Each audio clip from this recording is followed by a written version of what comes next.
Eu tenho uma palavra de Deus para a sua vida. Marcos, capítulo 6, do versículo 45 ao versículo 53.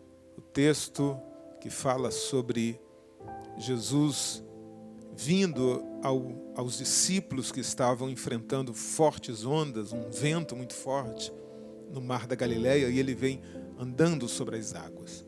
O tema desta mensagem é Ele vem em nosso socorro. Quero convidar você a ler o texto comigo.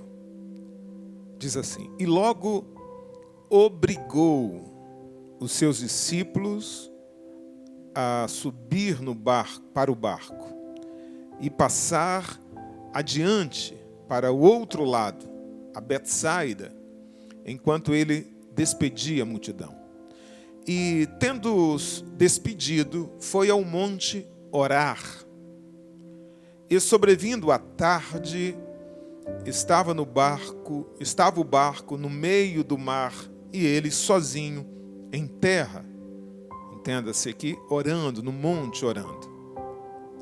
E vendo que se fadigavam a remar, porque o vento lhes era contrário, perto da 4ª vigília da noite, aproximou-se deles, andando sobre o mar, e queria passar-lhes adiante. Mas quando eles o viram andar sobre o mar, cuidaram que era um fantasma, e deram grandes gritos, ficaram apavorados, porque todos o viam, e perturbaram-se.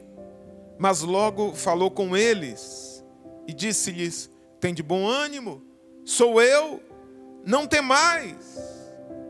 E subiu para o barco para estar com eles. E o vento se aquietou, e entre si ficaram muito assombrados e maravilhados, pois não tinham compreendido o milagre dos pães.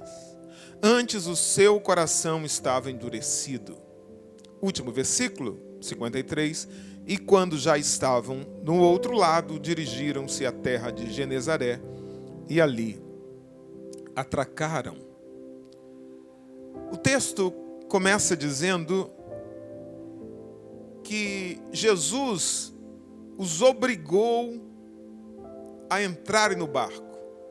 Logo, imediatamente, ele obrigou os seus discípulos a entrarem no barco e irem para o outro lado, para a cidade de Betsaida. Ele obrigou os seus discípulos, insistiu para que eles entrassem no barco.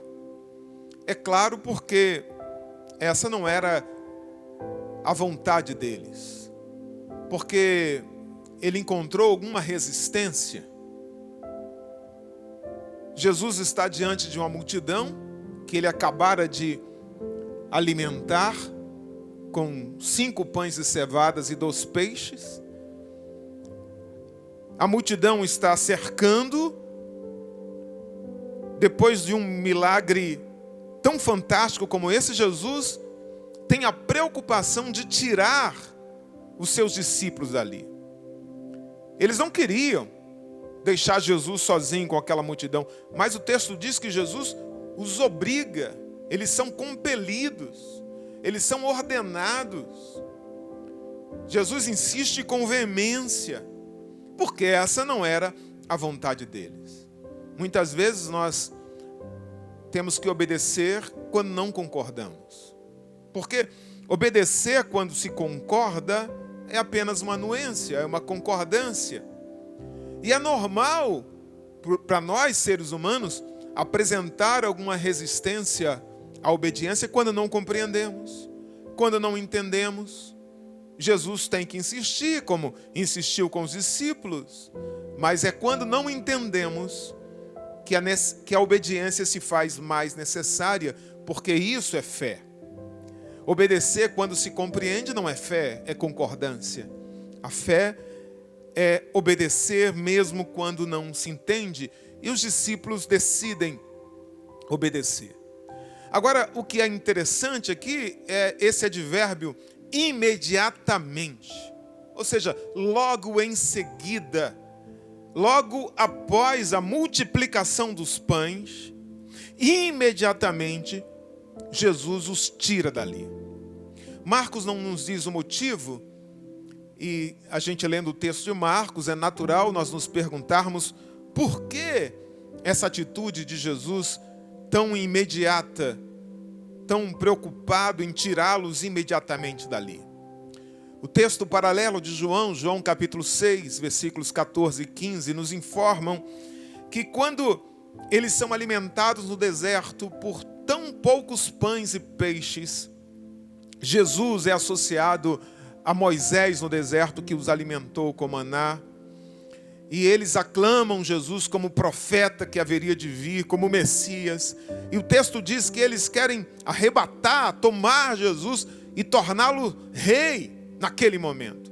Eles querem coroar Jesus porque a multidão está impressionada e eles entendem através desse milagre que ele era o profeta que haveria de vir, que ele era o Messias prometido. Mas eles não sabiam que essa atitude fora do tempo, essa atitude fora da vontade de Deus, colocaria eles em extremo risco. Porque quando Roma soubesse disso, Roma agiria com veemência, com rapidez. Mas não apenas a multidão estava em risco, os discípulos estavam em risco. Porque eles seriam levados por esta multidão. Porque eles também queriam isso. Eles também esperavam isso. Que Jesus fosse tomar o poder de Roma, que o reino de Jesus fosse terreno. Então, eles seriam facilmente seduzidos pela voz da multidão. Eles concordariam com a multidão. Eles seriam levados por esse ímpeto, sem conhecer a vontade de Deus, o tempo de Deus. Por isso, Jesus os tira dali imediatamente. E Jesus os coloca no barco e manda que eles atravessem aquele mar, que eles entrem no mar. Mas e a tempestade, pastor? Eles são colocados em risco dentro do mar. A tempestade assolou aquele barco. Jesus não sabia que eles iam enfrentar uma tempestade? Sim, Jesus sabia. Então por que Jesus os enviou para o meio do mar?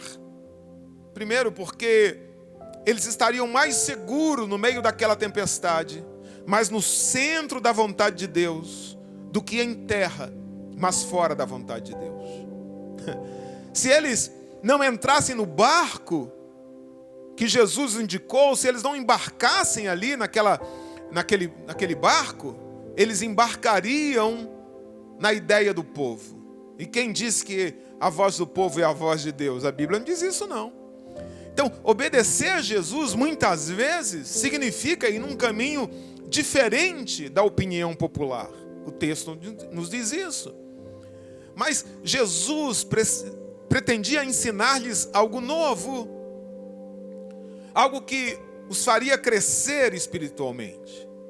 Em Marcos capítulo 4, nós estamos aqui no capítulo 6, 2 capítulos antes, Jesus também acalma uma tempestade.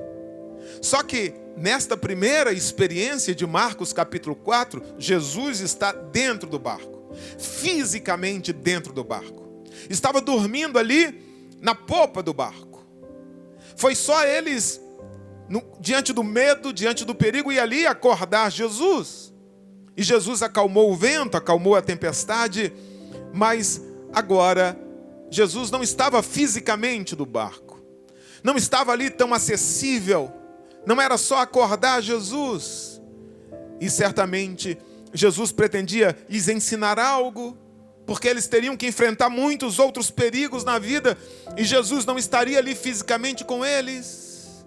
Eles precisariam crescer em fé, em confiança, sabe? E por isso que o texto diz que eles não compreenderam o milagre da multiplicação dos pães. Porque Jesus alimentou uma multidão com pouco recurso.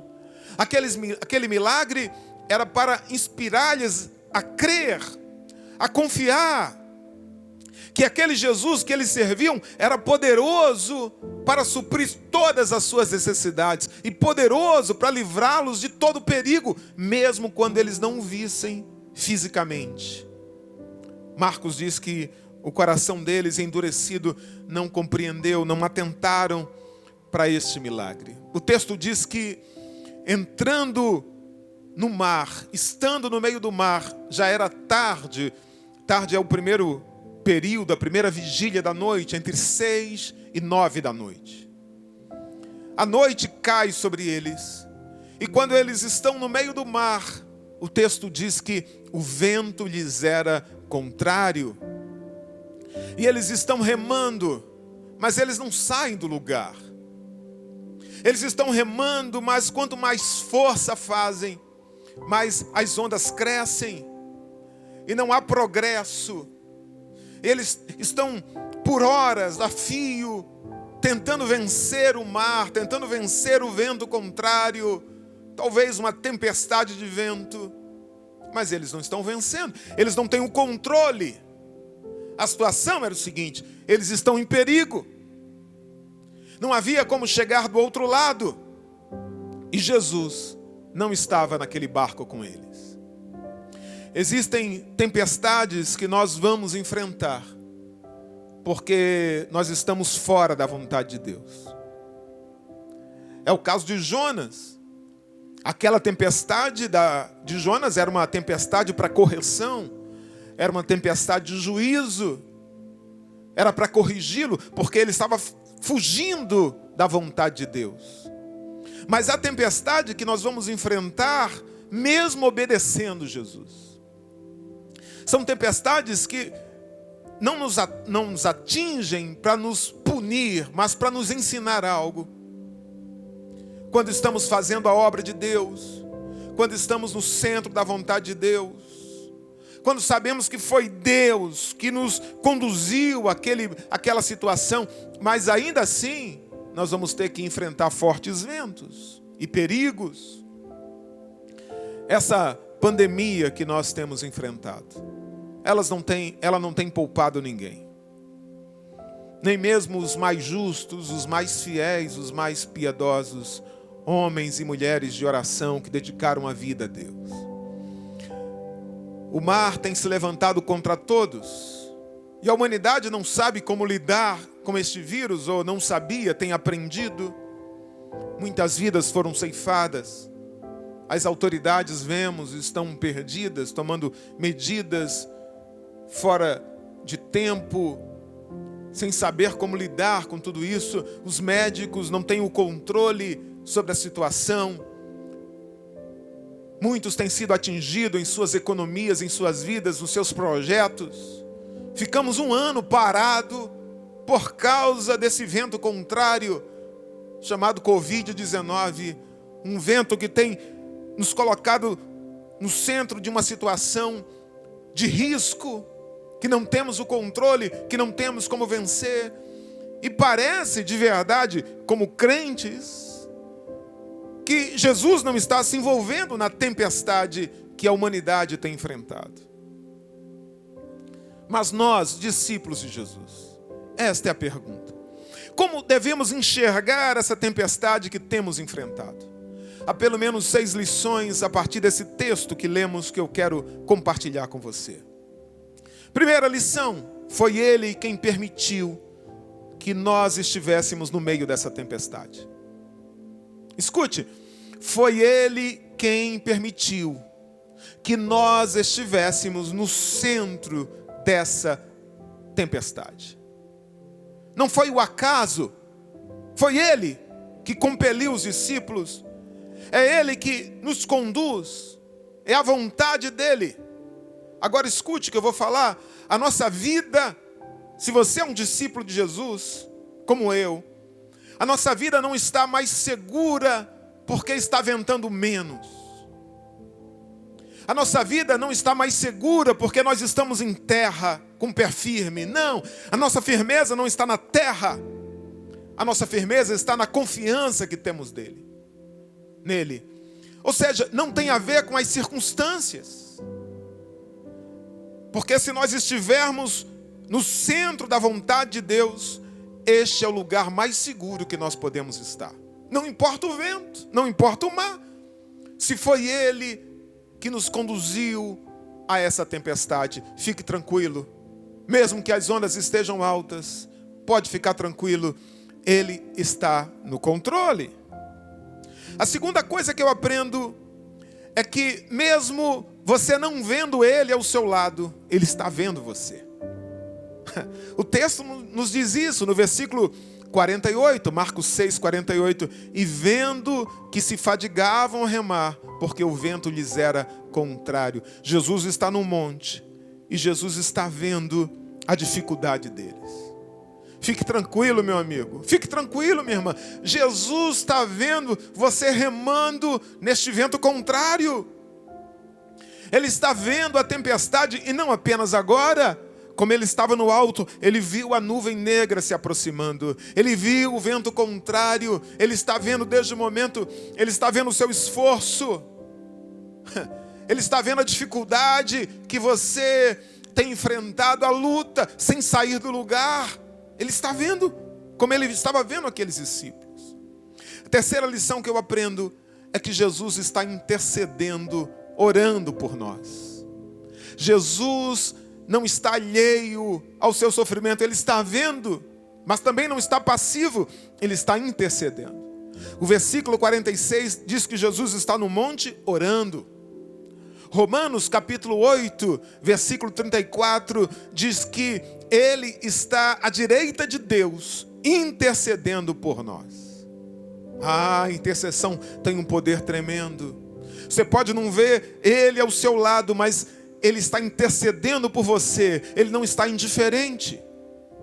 Lá em Êxodo diz que quando Josué estava lutando contra os amalequitas, Moisés estava no monte intercedendo por ele, com as mãos erguidas, e o texto diz, quando Moisés levantava suas mãos, Israel prevalecia.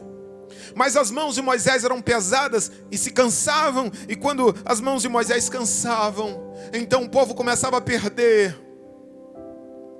Só há uma diferença entre Jesus e Moisés. Primeira, duas diferenças, melhor falando. Primeira diferença: as mãos de Moisés cansavam, as mãos de Jesus não cansam. Ele não se fadiga, ele não se cansa, ele não cochila, ele não tosqueneja, ele está intercedendo por você. A outra diferença é que Moisés estava intercedendo ali próximo ao campo de batalha. O nosso Jesus, diz Paulo, ele está intercedendo à direita de Deus, ele está intercedendo dos céus, ele está na sala de comando, onde todas as decisões são tomadas à direita de Deus, intercedendo por você nesse momento.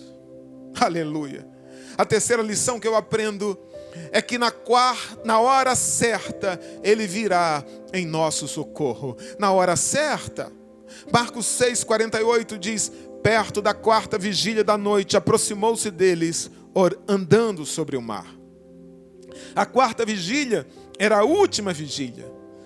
Os romanos contavam a noite da seguinte maneira, em 4 vigílias. A primeira de 6 às 9, a segunda de 9 à meia-noite, a terceira de meia-noite às 3 e a quarta vigília, a última, de 3 da manhã às 6 da manhã. Portanto, Jesus vem na última vigília.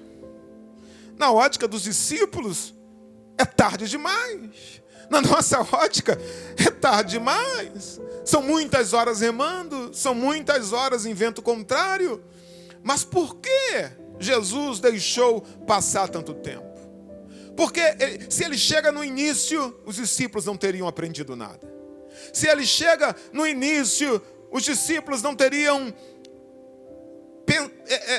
sentido a dimensão do milagre, porque eles ainda estavam confiando na própria força. Eles ainda estavam supondo que poderiam sair daquela situação. Então, Jesus estava querendo ensinar algo a eles. Muitas vezes, ele quer nos ensinar algo. Então, ele vai deixar que todos os nossos recursos se acabem. Ele vai deixar que as nossas forças se acabem.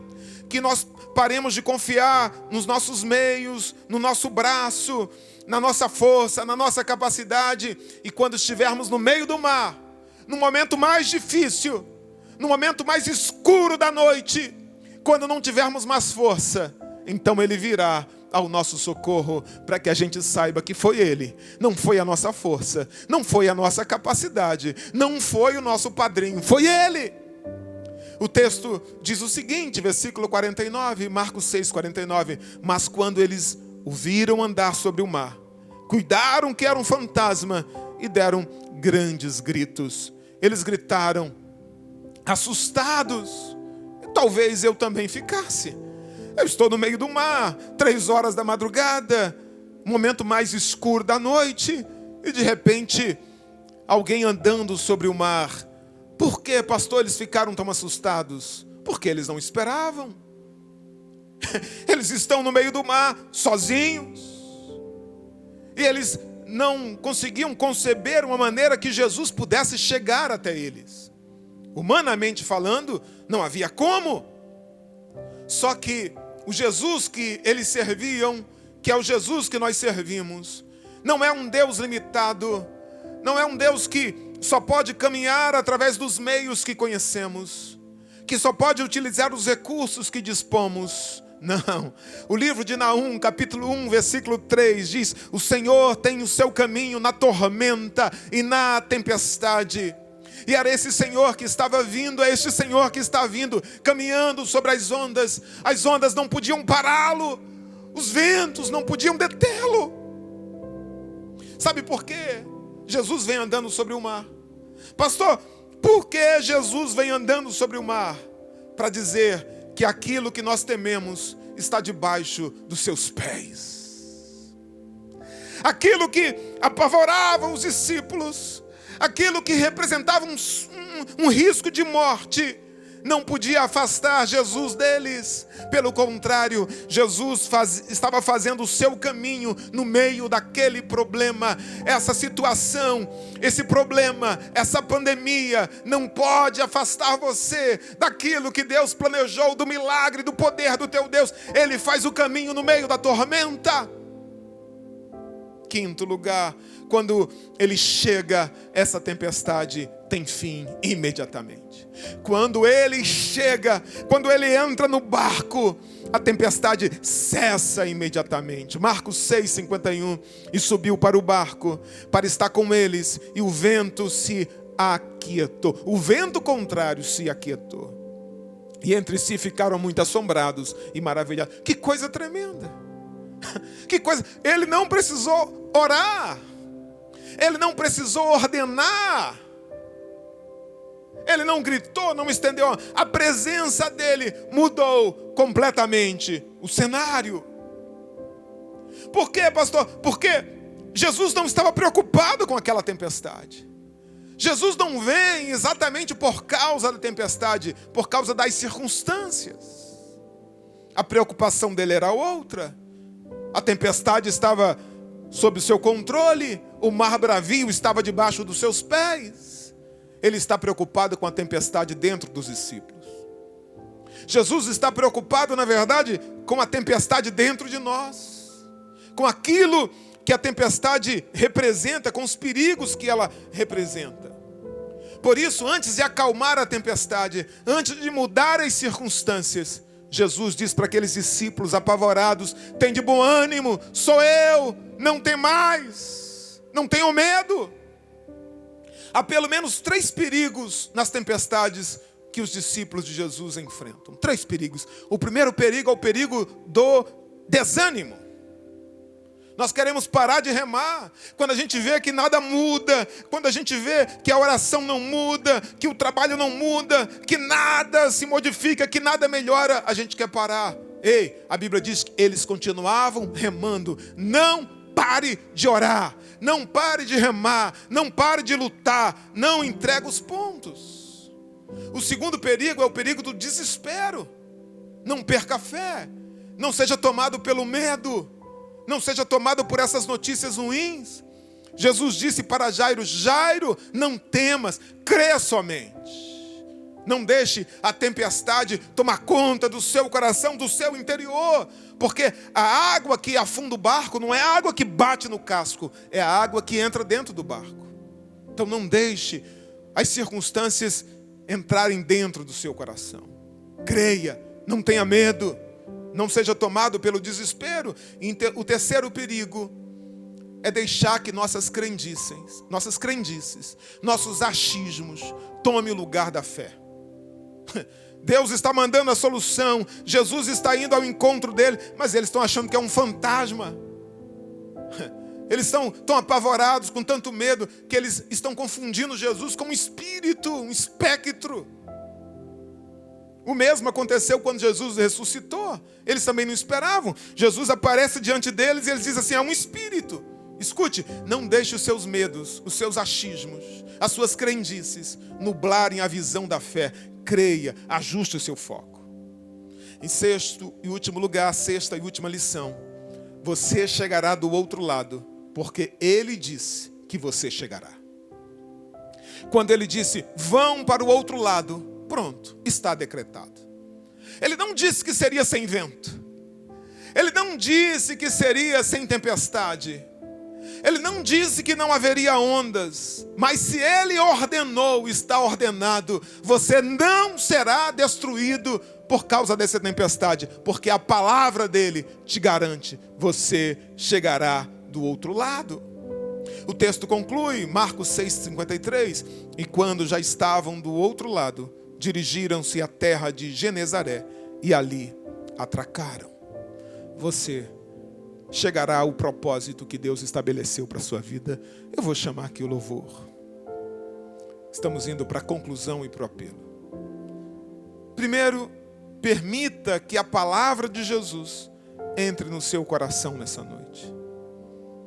Que não seja a palavra dessa mídia alarmista, sensacionalista, dessas pessoas que querem disseminar o medo e o desespero. É esta palavra que traz paz ao seu coração. Jesus não está vindo como mais um problema, mas como a solução. E quando a palavra dele entra no seu coração, ela produz paz. Ela toma o lugar do medo, do desespero. Então, nesta noite, permita que esta palavra entre no seu coração. Ele está vindo ao seu socorro de uma maneira que você não pode esperar, não segundo os recursos que você dispõe ou que você conhece. Ele faz o seu caminho no meio da tormenta. Confie, descanse. Os seus pés não estão seguros porque estão em terra. Você está firme, seguro, se estiver na sua vontade. A segunda coisa é convide Jesus para entrar no seu barco nessa noite. Seu barco significa sua vida. A palavra dele muda o seu interior, mas a presença dele muda as circunstâncias à sua volta. Eu não sei como você está passando esse momento. Talvez você esteja com combates por fora, temores por dentro, como diz Paulo. Talvez a sua vida esteja passando por esse turbilhão emocional e circunstancial. Mas a palavra dele produz paz e a presença dele muda o quadro. Uma palavra dele pode acalmar a tempestade. A presença dele trará segurança à sua vida. Permita que ele entre no seu barco. Convide Jesus hoje. Olha, eu vou pedir para a mídia colocar aqui, já está aqui, esse QR Code. Aponte seu celular para cá. Você vai ser direcionado para o WhatsApp da igreja. Mande uma mensagem para nós. Diga assim, eu preciso de ajuda. Eu quero que alguém ore por mim. E um pastor, alguém vai orar por você, vai ligar para você. Terceira coisa, talvez você diga assim, pastor, eu não tenho mais o controle da situação. Como muitos de nós não temos. Permita que o capitão Jesus assuma o comando do seu barco. Permita que ele guie a sua vida, porque ele certamente fará com que você chegue em segurança ao seu propósito. É esta palavra que eu tenho para a sua vida nessa noite. Que Deus te abençoe. Que Deus abençoe sua vida, que Deus abençoe sua casa. Em nome de Jesus.